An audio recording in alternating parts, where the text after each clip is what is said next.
Well, I'm about to start another day's detecting. I'm out in the bush. The Aussie bush, as you can see, it's very, very dry. We didn't have much of a monsoon this year. But I'm at, well, it's supposed to be a staging area for troops that went up to the Pacific, Papua New Guinea, Bougainville and all that sort of stuff. But I found little evidence of that so far. I've just found an area that does have remains of buildings. But if it was a staging camp, there would be a lot more activity around here, because basically 300,000 troops went through Townsville on their way to the Pacific, and I found very little evidence of that. But anyway, I might find something. I got a 1943 halfpenny here last time I was here, so I might just go and see what I can score today. Wish me luck. See you later. Okay, I've just got a good target here, and if the camera stops shaking, you might be able to see where it is. Okay. It's off a sling, off a 303 or Bren gun sling, I should think. But that was another good find there, and I've got a few more over here as well, so I better get into it. But yeah, that is a very, very nice find. Well, I got a good target here. It was 80 on the scale for the AT Pro, and it didn't move from 80, so I'd say I've got a good find here, hopefully a coin. But anyway, see how I go. Ooh, oh, look at that, it's threepence, you beauty. Look at that, little tiny threepence. Looks like a wheat threepence. I'll come back in a minute and I'll let you know. Well, there you have it. George VI, 1941 threepence. Beautiful find. Anyway, on to the next target, and please wish me luck. If I got this one, I'd like to get a few more. I think I've got a good target here. It's steady, around about the 60 to 67 mark, and we'll see how we go.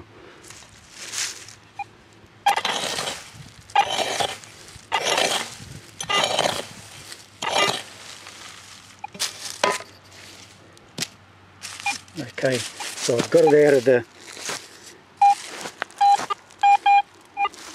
Push this away. I've got it out of the hole. I'll get my pinpointer out and see if I can do better with that.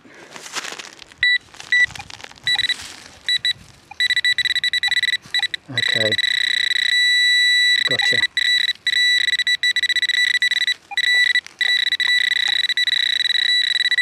Oh, that's a bullet. Go look at the size of that. That would have to be a 45, I reckon.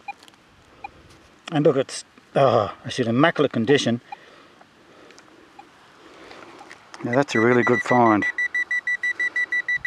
I'm in this scrubby area here. I'll just get this pro pointer to shut up. I'm in a heavily wooded area here, and basically I'm bending down and crawling under the trees, and I've got the Chinese apple trees, and they're the ones with the spikes on them, and they dig into your flesh and they hold you up, and they're quite painful. Then you've got the green ants fall out of the trees on your neck and burn you, but it's all worth it when you get targets like that. It's a really, really good find. Okay, I'm going to keep going, so wish me more luck. Well, I'm not even a metre away from where I scored that 45, but yeah, I just pulled this beautiful buckle out of the ground as well. So I might have to spend a bit of time here crawling under the trees on my hands and knees, seeing if I can get some more good targets. Anyway, back to it. Well, I'm still within a metre of that 45, and I just pulled a 9mm out of the ground. So I must be on a 25-metre range, or it could be old tent lines. But these blokes dropped everything. I just hope they dropped a few coins. I'm going to go in here next. Into there, probably on my hands and knees, but the targets are worthwhile anyway. I'm getting back into it. Okay, so this is the dump that they used when they had the camp here. It's quite extensive. Now you even find buckles lying on the ground. So I'm going to just walk around and see what I can find. Well, these are the finds from my 4-hour detecting trip out at the old army camp. I visited the old dump there again, and I managed to recover a couple of items just to clean up and put on display here. I like these bottles because they've been opalised. I use a lot like opal, but otherwise they're just really, that might have been a fragrance bottle of some sort. And then we've got an ink, and then we've got like a salt and pepper shaker at the top. There was a few things scattered around in the old dump that I picked up. A few of these. I detected a couple as well. But I did find the 9mm here and the 45. Now I don't know what calibre this one is yet. It's unknown to me. So if anyone knows, please drop me a line.